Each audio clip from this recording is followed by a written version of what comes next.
Haleluya, kita buka kitab Matius ya. Kita baca kitab Matius pasal keempat. Kita baca mulai ayat 18 sampai ke 22. Matius 4 ayat 18 sampai 22. Dan supaya bacaannya sama, kita baca sebagaimana tertulis di depannya. Matius pasal keempat. Ya, ayat 18 sampai 22 ya, kita baca semua ayat ini. Dan supaya bacaan sama, kita baca sesuai tertulis di depan ini. Kita baca bersama 3, 4. Dan selagi berjalan di tepi danau Galilea, Yeshua melihat 2 kakak beradik, Simon yang disebut Petrus dan Andreas saudaranya, sedang menebarkan jala ke danau karena mereka adalah nelayan. Dan dia berkata kepada mereka, marilah ikut aku, dan aku akan menjadikan kamu penjala manusia. Dan setelah meninggalkan jala, segera mereka mengikuti dia.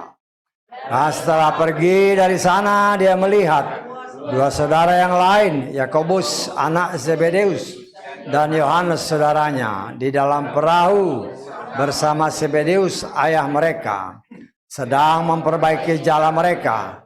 Dan dia memanggil mereka. Dan setelah meninggalkan perahu dan ayah mereka, segera mereka mengikuti dia. Amin. Silakan duduk. Puji Bapa Yahweh, kita mengucap syukur ya, oleh kasih kemurahan Tuhan kita senantiasa dikuatkan. Kita harus ingat bahwa ini kali pertama ataupun awal-awal ketika Yeshua mulai memanggil para murid ya. Para murid untuk membantu pelayanannya. Ya.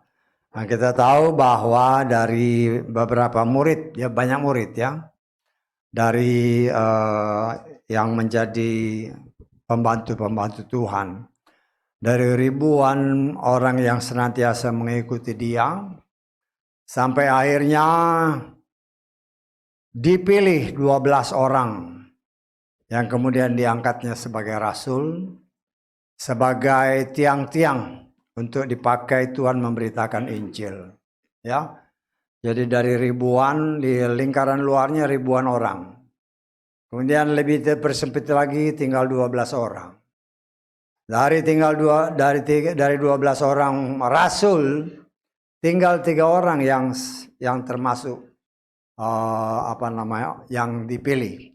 Dari 3 orang, hanya 1 orang yang dikatakan sangat dikasihi Tuhan, yaitu Rasul Yohanes ya. Dan Rasul Yohanes ini tadi kita baca adalah bagian daripada murid-murid yang termasuk orang-orang pertama yang dipanggil ya, anak Zebedeus. Dan di sini kita melihat Rasul Yohanes inilah yang mendapatkan banyak pembukaan rahasia sampai kepada pewahyuan ya. Dan kita belajar ya. Kalau kita lihat bagaimana cara Tuhan memanggil murid-muridnya ya. Kalau kita lihat secara logika, seandainya Yeshua hidup zaman sekarang, kemudian dia jalan dekat-dekat rumah kita gitu, terus dipanggil, kan kita nggak kenal dia. Ini para murid yang tidak kenal siapa itu Yeshua. Ya. Tadinya saya pikir-pikir, saya bayang-bayangin, ya ini kan sama-sama orang Galilea ya. Tetapi yang satu nelayan, yang satu anak tukang kayu. Ya. Anak tukang kayu berdasarkan firman, walaupun banyak di luar sana, oh ini bukan anak tukang kayu, anak tukang batu. Gampang banget berubahnya gitu. Ya. Dengan berbagai macam alasan, hanya karena mulut orang ini nggak ada kayu. Nggak ada kayu, semua batu. Jadi dia itu pasti anak tukang batu. Ya.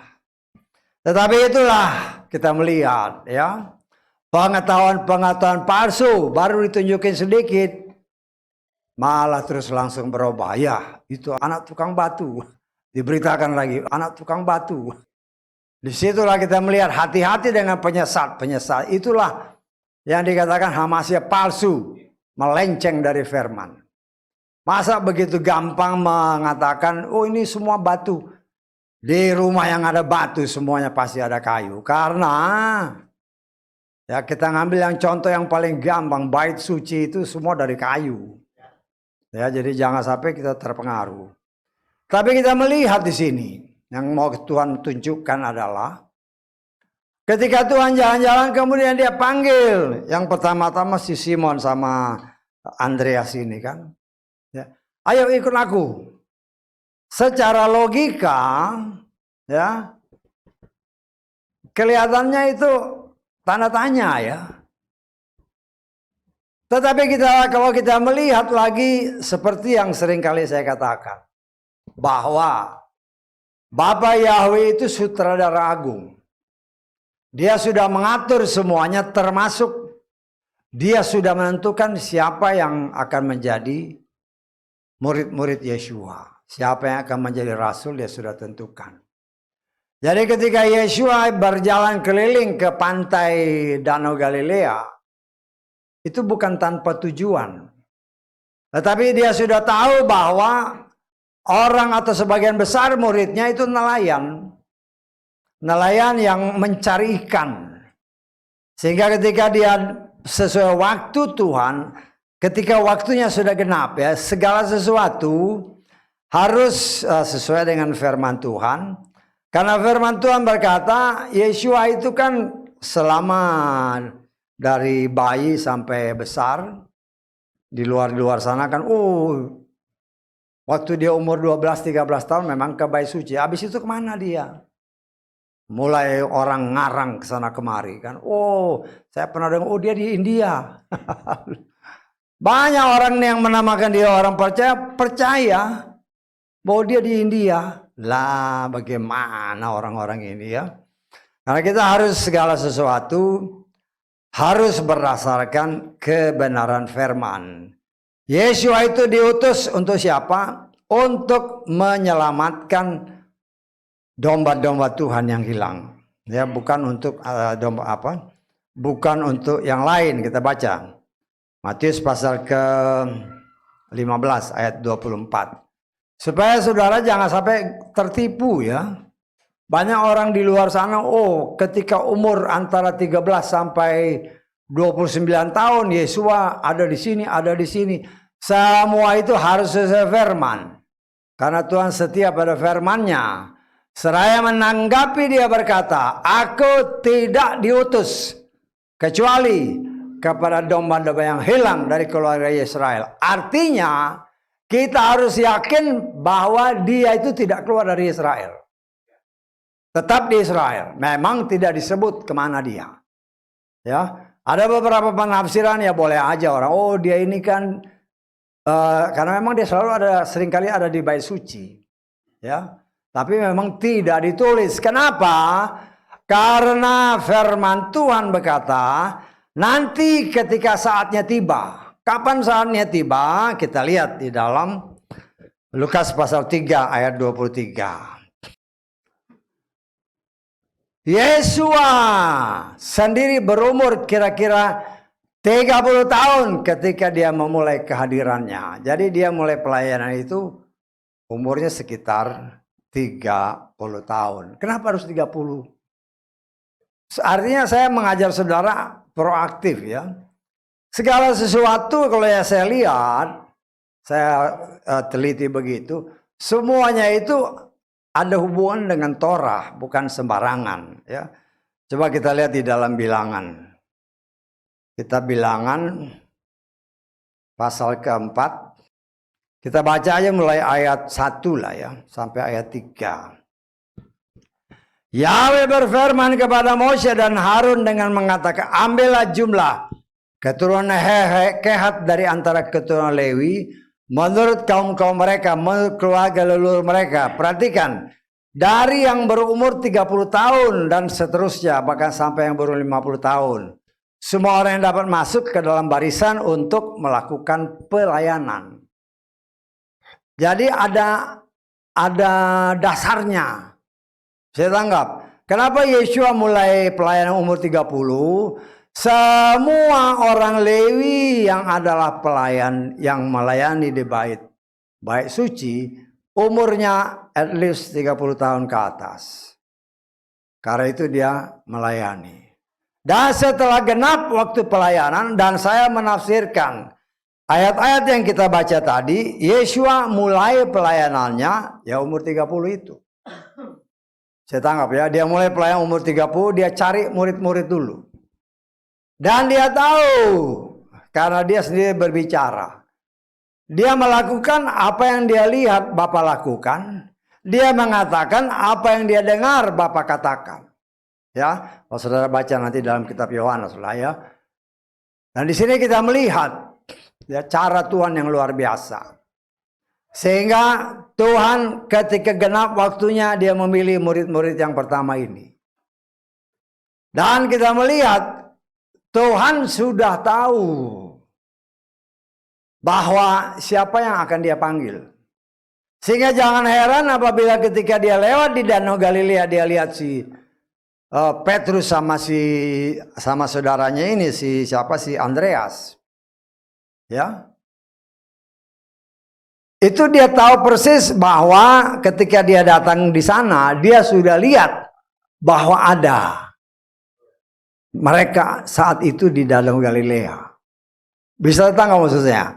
Jadi dia datang ke Danau Galilea itu bukan iseng.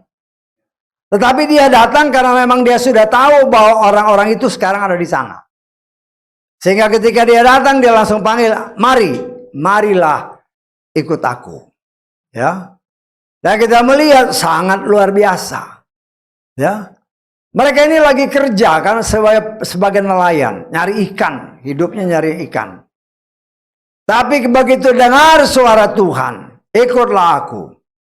Ya, mereka langsung ikut tanpa lagi memikirkan pekerjaannya. Kenapa begitu? Karena memang mereka sudah ditetapkan oleh Tuhan untuk menjadi ujung-ujung tombak daripada Bapa Yahweh dalam Adonai Yeshua Mashiach. Untuk mewartakan kebenaran firman Tuhan. Untuk mewartakan keselamatan bagi dunia. Melalui mereka. Jadi mereka sudah dipilih. Sebelum dunia diciptakan sudah dipilih. Sehingga jangan heran apabila mereka langsung begitu mendengar meninggalkan pekerjaan. Ya. Baik juga dengan dua orang yang lain. Yakobus maupun Yohanes. Tinggalkan pekerjaan, ya. Nah kita melihat di sini saudaraku yang dikasih oleh Bapa ya cara Tuhan yang luar biasa. Ya, mereka dididik secara langsung, ya. Mereka melihat secara langsung bagaimana pekerjaan Tuhan. Dan saya percaya ketika mereka, ya kan Yesus sendiri bilang, dia nggak punya tempat tinggal, dia nggak punya tempat bernaung, ya. Tetapi kita melihat di sini dari beberapa cerita-cerita yang tertulis. Banyak orang yang langsung dipanggil oleh Tuhan. Tetapi banyak orang juga yang menawarkan dirinya untuk melayani Tuhan. Saya tangkap ya. Banyak orang juga yang menawarkan dirinya. Saya mau melayani, saya mau ikut Tuhan. Ya. Tetapi begitu dikatakan oleh Tuhan, aku tidak punya tempat tinggal, langsung mundur. Ya, ada yang berkata, mungkin aku nguburin orang mati dulu ya. Segala macam alasan-alasan. Ya, kita melihat ada yang dipanggil oleh Tuhan, ada yang menawarkan diri untuk melayani Tuhan. Tetapi kita melihat di sini Tuhan mau kasih lihat, ya, bahwa Tuhan memilih orang-orang yang memang sudah ditetapkan untuk menjalankan tugas-tugas termasuk Yudas. Yudas itu dipilih untuk melaksanakan apa yang sudah Bapa Yahweh tentukan karena Yudas ini yang akan dipakai oleh si jahat untuk membunuh Yeshua, ya. Bukannya Tuhan nggak tahu kan seringkali kita baca di dalam Yohanes pasal 13 ya. Kamu semua sudah bersih, tetapi nggak semua. Kenapa? Karena dia tahu si Yudas ini memang bagian daripada dori di dalam daging yang Tuhan izinkan dipakai oleh si setan untuk melaksanakan rencana Tuhan menyelamatkan seluruh manusia yang percaya akan pengorbanan Yesua yang digantung di kayu salib. Ya, jadi Tuhan punya berbagai macam cara untuk melaksanakan tugasnya. Nah, di sini kita melihat ketika murid-murid pertama dipanggil, mereka tanpa berpikir, ya, walaupun lagi kerja, lagi sibuk dengan orang tuanya, langsung ketika suara Tuhan memanggil mereka, mereka langsung bertindak. Ya, kenapa? Karena ada tertulis, kita lihat di dalam Yohanes pasal ke-6 ayat ke-37. Semua orang yang Bapa berikan kepadaku, ia akan datang kepadaku. Dan siapa yang datang kepadaku, aku sekali-kali tidak akan mencapakkannya keluar. Kita baca ayat 44. Tidak seorang pun dapat datang kepadaku jika Bapa yang telah mengutus aku tidak menarik dia.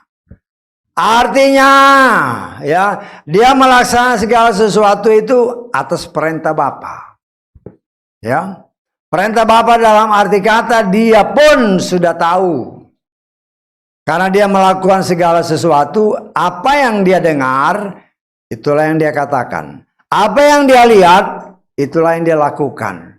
Jadi kalau dia lihat, ya cara Tuhan lah secara rohani kita melihat di sini.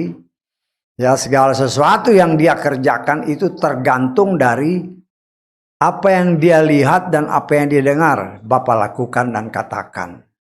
Artinya kita di sini pun juga diajar oleh Tuhan. Saudara dan saya sedang diajar oleh Tuhan untuk peka dengan suara Roh Kudus. Ya, hanya seringkali suara Roh Kudus itu seolah-olah dibungkam karena ego kita seringkali lebih besar daripada kehendak kita untuk mengikuti apa yang Tuhan katakan. Ya, tapi disinilah kita melihat pekerjaan Tuhan yang sangat luar biasa. Ya, bagaimana Tuhan memperlihatkan kepada saudara dan saya, ya, orang-orang yang sudah ditetapkan sebelum dunia diciptakan. Ketika waktunya tiba, mereka dipanggil oleh Tuhan, dan orang yang dipanggil Tuhan dengan cara Tuhan, karena memang sudah waktunya, tidak akan pernah menolak. Walaupun sebelumnya mungkin keras, ya, tidak percaya segala macam. Kalau dia adalah orang pilihan, kalau dia orang pilihan yang sudah tertulis, karena kan kita sudah belajar berkali-kali, ada yang ditentukan untuk diselamatkan, ada yang ditentukan untuk dibinasakan. Walaupun saat ini mungkin, ya, gak usah jauh-jauh lah keluarga kita. Ya. Keluarga kita begitu keras. Ya. Kita berusaha memberitakan nama yang kudus. Mungkin mereka menolak berbagai macam alasan. Ya. Tugas kita hanya berdoa, kita coba peka mendengar suara Tuhan. Ketika saatnya tiba. Ketika saatnya tiba, dan kalau dia adalah orang pilihan. Bukan kita yang kerja, tapi Roh Kudus yang akan menjamah orang-orang tersebut. Sehingga pertobatan kelahiran baru terjadi. Kenapa? Karena bilangan orang pilihan Tuhan di muka bumi ini harus genap. Kan itu berkali-kali dikatakan dalam kitab Roma pasal ke-11 kan. Ketika bilangan orang pilihan Tuhan genap bagi orang di luar Israel, baru anugerah itu kembali kepada orang Israel. Jadi kalau selama belum genap, tidak akan beralih kembali ke Israel. Nah, kita sebagai anak-anak Tuhan terus-menerus mencoba untuk melakukan apa yang Tuhan kehendaki. Ketika murid-murid Tuhan mengikuti Yesua, mereka tidak mengerti apa balasannya. Betul nggak? Kita kan kalau umpamanya dipanggil, ayo ikut aku yuk. Kan kita nanya, ngapain? Ya. Ada kerja nih, berapa gajinya? Kan gitu. Kalau tadi ngomong-ngomong masalah kerjaan kan, itu logikanya kan seperti itu. Tetapi kita melihat di sini karena hati yang polos dan karena Bapa Yahweh memang sudah menentukan mereka untuk menjadi rasul Yeshua. Ketika mereka dipanggil, mereka langsung tidak pernah menolak, langsung ikut tanpa memikirkan apa upahnya. Sangat. Tetapi kita melihat dengan berjalannya waktu, ya, dengan berjalannya waktu, ya, sesuai dengan rencana Tuhan. Kan mereka juga semakin banyak bergaul dengan Tuhan, melihat cara Tuhan, apa sih yang dilakukan. Kalau saya lihat perhatikan firman Tuhan, ya, dikatakan oleh firman Tuhan setiap hari dia ada di bait suci. Setiap hari dia berdoa, pagi buta dia pergi sendiri ke gunung berdoa. Ya. Karena itu jangan heran apabila dia sebagai manusia biasa, ya, kan dia, ya, boleh katakan sebagai manusia biasa memang, dalam arti kata benihnya memang benih ilahi, tapi dia lahir dari seorang wanita biasa, tetapi dia kasih tunjuk untuk dia melakukan firman Tuhan, seperti yang diajarkan di tempat ini, sebagaimana yang saya tafsirkan. Kenapa dia harus dibaptis? Karena dia lahir dari seorang perempuan. Dan seorang perempuan, seorang manusia, gak ada satupun yang benar, kata firman Tuhan. Karena itu dia harus dilahirkan kembali, dibaptis. Dibaptis, karena itu dikatakan engkau harus lahir dari air dan roh. Dan itu dia lakukan sebagai contoh. Nah, kita lakukan itu, kita lahir dari air, artinya lahir dari firman. Lahir bukan dari keinginan manusia, tetapi keinginan Tuhan. Dan ketika itu sudah terjadi, kita melihat sangat luar biasa pekerjaan Tuhan. Murid-murid melihat semua. Ketika dia mulai melayani, ya, apa yang dikerjakan, itu kan sebagai contoh langsung, praktek langsung. Praktek langsung tiap hari melihat Tuhan bekerja. Tiap hari dia melihat apa sih yang Tuhan lakukan. Dia berdoa setiap hari, dia datang ke bait suci setiap hari. Ya, kalau kita di sini kan, seminggu sekali cukup. Itulah manusia. Tuhan itu setiap hari ada di bait suci. Dia berdoa, dia melayani Tuhan. Ya bukan berarti saya katakan kita juga harus setiap hari. At least sekarang ini kita kan seminggu dua kali aja udah mulai hitung-hitungan kan. Aduh, rumahku jauh gini, nih transport sekian, pulang balik kan. Terus nanti di sana, kotak persembahannya banyak. Waduh, itu udah perhitungannya langsung duit. Ya. Tetapi kita mau ucap syukur, ya. Harusnya kita berbesar hati. Memang kotak persembahan itu namanya kan persembahan. Kalau mau ngasih, yang ngasih. Kalau nggak mau, yang ngomongnya sama Tuhan. Tuhan, ya, kantongku tinggal sedikit, Tuhan. Tetapi ada contoh lagi, janda miskin. Yesus berkata, janda itu memberikan lebih banyak daripada orang-orang kaya. Dia memberikan seluruh hidupnya, orang kaya itu memberi dari kelebihan. Kita belajar dari semua itu. Dan murid-murid melihat contoh-contoh ini. Ya. Sehingga pada satu saat yang sudah ditetapkan, ya, keluarlah pertanyaan, karena wajar pertanyaannya. Tuhan, kami sudah meninggalkan semuanya. Pekerjaan nelayan sudah enggak lagi. Ya. Terus apa upah kami? Itu enggak? Loh, kita ibadah kayak begini. Pernah nggak saudara nanya sama Tuhan, apa upahnya Tuhan? Wajar kita tanya, ya, karena kita beribadah seperti ini. Inilah bagian dari proses pembentukan Tuhan untuk mempersiapkan saudara dan saya untuk menerima upah yang memang sudah disiapkan bagi semua orang yang setia kepada Dia. Setia dalam arti kata bukan hanya ibadah aja, memang banyak orang ibadah. Tetapi apakah ada perubahan setelah ibadah? Kalau tidak ada perubahan setelah ibadah, artinya nggak ada gunanya. Kita ibadah supaya kita dengar firman. Kalau kita dengar firman dengan sungguh-sungguh, bukan kita yang merubah diri, tetapi firman itu yang kita dengar. Dia yang bekerja dalam kita dan dia yang merubah kita. Amin. Kita tidak akan pernah bisa merubah diri kita dengan kekuatan sendiri. Tidak bisa. Tetapi Tuhan punya kuasa, dengan firman-Nya dia sanggup merubah saudara dan saya. Kenapa? Karena ada upah yang besar yang sudah Tuhan siapkan. Kita lihat di dalam Matius pasal 19 ayat ke-27 mulai.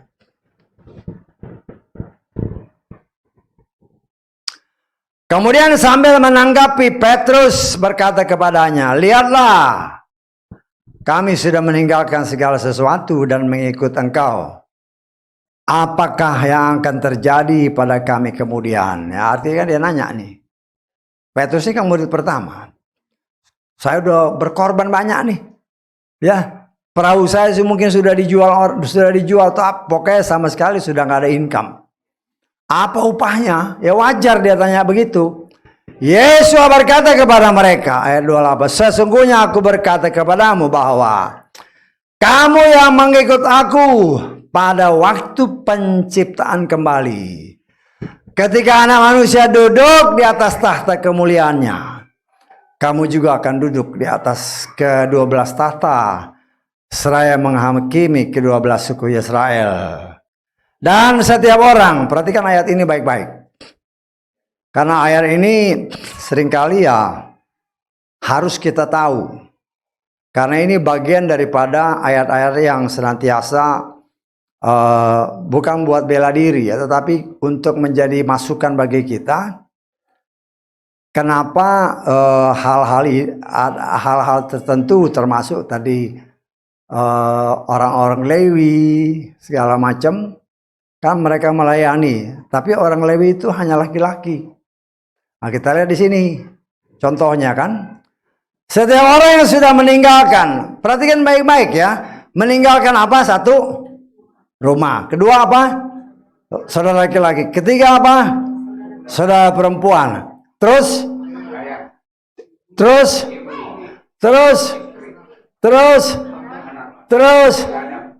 demi namaku.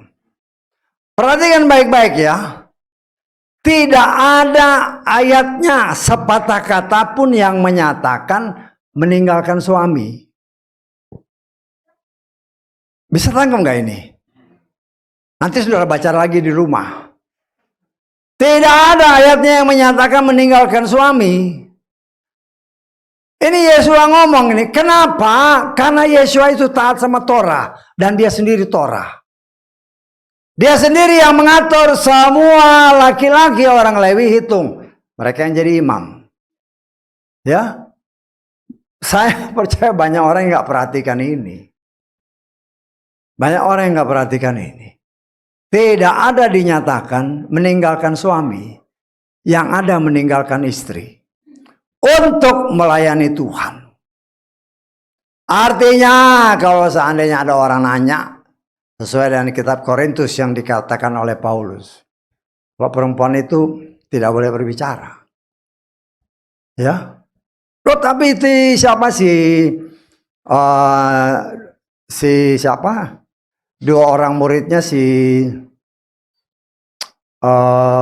siapa? Phoebus sama siapa? Suaminya? Bukan. Ada suami istri yang senantiasa melayani.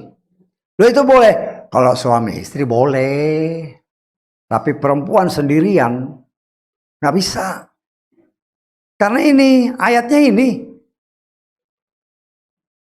Kan meninggalkan suami nggak ada untuk melayani. Kan dia bisa dikatakan atau istri atau ladang demi namaku. Coba lihat ke atas lagi. Demi namaku, ya. Jadi jangan sampai kita memakai alasan macam-macam. Ini yang ngomong sendiri Yeshua, ya. Kalau engkau istri mau melayani, tanya suamimu, izin dari suamimu. Dan sebaiknya ya berdua, jangan sendiri, ya. Suami sama istri, jangan istri sok gagah-gagahan. Oh, aku bisa kok, nggak perlu suamiku. Nggak bisa, karena ayatnya ini. Bisa tangkap maksud saya? Jadi kita coba mengikut Tuhan itu jangan asal ikut, nggak bisa. Kenapa? Karena Tuhan setia sama firman-Nya. Bisa ditangkap? Jadi kita harus sangat hati-hati dalam melangkah mengikuti Tuhan, melayani Tuhan. Segala sesuatu ada aturannya, ada ketetapannya, ada perintahnya. Perintahnya ya beritakan Injil, boleh. Itu perintah. Tapi di dalam kita memberitakan Injil, jangan engkau keluar dari apa yang sudah diperintahkan. Janji Tuhan, sebagaimana kepada 12 rasul ini. Kalau mereka setia, ternyata dari 12 ini kan nggak setia. Satu. Kenapa? Karena roh Bileam menguasai dia. Karena duit dia bertega untuk mengkhianati Tuhannya.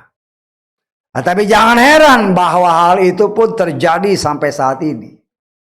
Banyak orang yang rela meninggalkan Tuhannya demi mendapatkan sesuatu yang menurut dia itu sangat menguntungkan. Kan terjadi kan, umpamanya pekerjaan, umpamanya pacar, ya. Kan banyak orang karena pacar meninggalkan iman, ya. Lo bukannya main-main, itu terjadi di mana-mana, ya. Kenapa? Karena tidak sungguh-sungguh mau mengikuti Tuhan. Sehingga begitu gampang untuk tergoyahkan. Kita lihat di dalam 1 Timotius pasal keempat, ayat 1.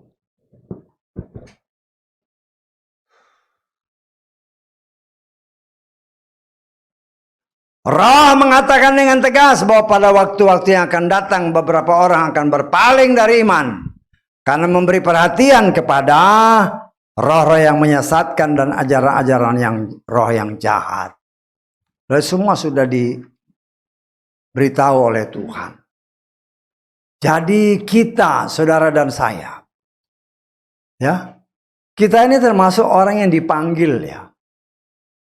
Dipanggil oleh Tuhan. Tadinya kan kita dengan kepercayaan, ya memang sih Kristen, tapi dengan nama Tuhan yang tidak sesuai dengan apa yang tertulis. Dengan cara Tuhan, dia memanggil kita.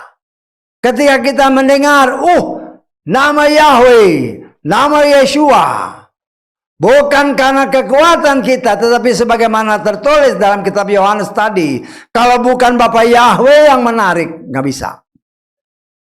Tetapi karena Bapak Yahweh sudah tahu ini orang pilihanku, makanya dengan cara dia kita ditarik, dipindahkan dari pengetahuan-pengetahuan yang palsu, kita dipindahkan untuk hidup di dalam pengetahuan yang benar. Supaya kita bisa bertumbuh dalam kebenaran, dipersiapkan, kata Yeshua tadi kepada para murid, kita akan memerintah bersama dengan dia. Memang bagi 12 rasul untuk bangsa Israel. Tapi bagi saudara dan saya sebagaimana tertulis, kita akan memerintah bersama dengan dia 1000 tahun lamanya. Karena itu kita saat ini sedang diproses. Di dalam menjalani proses, ya, kita pun dibentuk apakah kita setia. Berbicara soal kesetiaan itu memang proses, ya, dan itu memang perlu pengorbanan. Saudara datang dari jauh-jauh kan, nggak tahu siapa yang paling jauh sekarang. Mungkin anak saya yang paling jauh, dia di Bogor, nanti kita ke sana kan. Jadi saudara tahu jauh juga ini ya. Tapi kok bisa gitu loh. Karena Tuhan, karena roh Bapak Yahweh, bukan karena ada bapakku, bukan. Saya dulu juga kan, nanti saudara kan tahu rumah saya di Sawangan sana. Waktu awal-awal pertama kita kan ibadah di Kampung Melayu sana. Bukan naik mobil pribadi, naik angkot. Jam 4:30, jam 5 udah keluar dari rumah. Si Denny sama kakaknya masih kecil-kecil, digendong. Naik angkot. Ya, naik angkotnya muter berapa kali. Dari Sawangan ke Parung, dari Parung ke mana lagi, ke Pasar Minggu kalau nggak salah saya. Pokoknya baru sampai ke Cawang sana. Ya. Kenapa? Karena tarikan Tuhan sangat luar biasa. Saya merasakan cara Tuhan bekerja dalam hidup dan pembentukan Tuhan yang luar biasa. Sampai pada akhirnya kita dibawa kepada pengenalan, pengetahuan yang penuh dan benar. Yaitu memanggil nama Bapa yang benar. Itu bukanlah sesuatu kebetulan. Tetapi cara Tuhan menarik kita. Dan setelah kita ada di dalam tempat yang benar, disitulah kesetiaan diuji. Kesetiaan itu berbicara kesetiaan, berbicara waktu. Ada orang yang setia cuma ya beberapa minggu, berapa bulan, berapa tahun. Habis itu mulai mikir-mikir. Sekali-sekali gak usah. Ya. Disitulah kita diuji. Tapi saya sebagai pelayan Tuhan menghimbau saudara. Ya, ingat. Kita tidak tahu di mana akhirnya kita nih. Bisa tangkap maksud saya? Kita nggak tahu. Tapi Tuhan tahu. Garis merahnya hanya Tuhan yang tahu. Entah ke garis merah ini pas kita diangkat atau sebelumnya. Atau kalau nggak diangkat sesudahnya. Lah kita mengimani pada saat garis merah ini kita diangkat. Itu yang kita imani. Nah, tapi untuk kita bisa diangkat sesuai dengan apa yang dijanjikan Tuhan. Memerintah bersama dengan kita perlu diangkat. Orang yang diangkat berarti gaya tarik dari bumi ini harus hilang. Benda apapun nih, jam ini kalau saya lempar dia pasti jatuh ke bawah. Kenapa? Karena gaya tarik bumi. Yang menarik dia ke bawah. Nah, tapi kalau gaya tarik bumi ini hilang, kita tarik, ada tarikan sorgawi yang menarik kita untuk hidup bersama dengan Dia. Karena itu saudaraku yang dikasih oleh Bapa Yahweh, kita memang sudah dipanggil sebagaimana para murid-murid pertama. Kita sudah di dalam trek jalan yang benar. Tetapi apakah kita setia? Kesetiaan inilah yang seringkali karena manusia tergoda dengan apa yang ditangkap oleh indranya. Baik mata, pendengaran, indralah. 5 indra kita. Yang seringkali dimanfaatkan oleh si jahat. Untuk menggagalkan rencana Tuhan yang indah luar biasa. Untuk menyelamatkan orang pilihannya. Tetapi Tuhan memberikan kesempatan bagi semua orang. Kesempatan yang sama. Ya karena itu ya jangan kita sia-siakan kesempatan ini. Ya, kalau kita sudah belajar hitung-hitungan, kapan sih pengangkatan? Ya semua orang kan rindu. Pengangkatan kapan? Nah, kita sudah diberi, dibuka. Ya. Tetapi apakah kita siap? Bisa tangkap saya. Ini kan saya bilang tadi garis merah nih. Ini masa pengangkatan. Loh, kita ini akan diangkat sebelumnya atau pada saat pengangkatan, atau kalau pengangkatan sudah lewat ya sesudahnya. Lah kita mengimani saat ini, saat waktu pengangkatan kita diraibkan. Karena itu untuk bisa diangkat oleh kasih kemurahan Tuhan, kita belajar untuk meninggalkan semua gravitasi bumi, keinginan daging, keinginan mata dan keangkuhan hidup. Dari dalam hidup kita walaupun kita masih jalan di tengah dunia ini. Tapi perlahan, tapi pasti. Oleh firman Tuhan yang saudara dan saya dengar. Semua dikikis habis. Sehingga kita benar-benar didapati sempurna. Sehingga layak untuk memperoleh kasih karunia. Dan diangkat oleh Tuhan. Tuhan tidak memanggil saudara dan saya untuk kesia-siaan. Dia memanggil saudara dan saya sesuai waktunya. Dan sesuai waktunya pula dia proses kita. Karena waktu sudah semakin dekat. Karena itu mari kita sama-sama berjuang. Saudara berjuang dan saya berjuang. Karena apa? Karena keselamatan itu urusan pribadi. Saya tidak bisa menyelamatkan saudara. Saudara tidak bisa menyelamatkan suamimu, istrimu, anak-anakmu. Nggak bisa. Kita sebagaimana tertulis, kerjakanlah keselamatanmu sendiri. Artinya keselamatan itu urusan pribadi. Dan saya percaya bukan karena kuat gagah kita. Dia beri kepada kita rohnya yang kudus.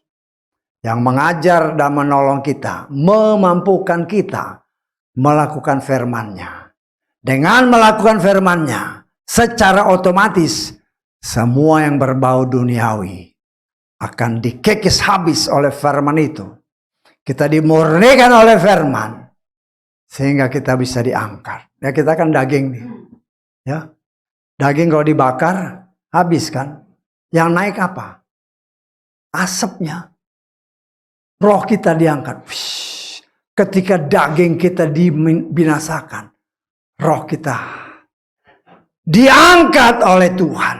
Bertemu dengan Dia sebagai dupa yang harum. Yang menyenangkan hati Tuhan. Karena itu mari saudaraku. Ya. Arahkan hati seluruh kebahagiaan kita kepada Dia. Dan percaya. Terus berdoa. Terus memuja-muji menyembah Tuhan. Memang masalah. Selama kita hidup di muka bumi masih ada masalah. Tapi percayalah. Ya. Semua apapun. Apabila kita mengandalkan Tuhan. Tuhanlah yang menolong saudara dan saya. Dalam segala hal. Dalam segala hal ya. Kita kan punya masalah macam-macam. Ya. Jangan mengandalkan kekuatan sendiri. Walaupun mungkin kita bisa. Tapi andalkan Tuhan supaya yang kita bisa itu menjadi sempurna. Bukan hanya biasa-biasa. Tapi sempurna. Sesuai kehendak Tuhan. Dengan demikian. Ya.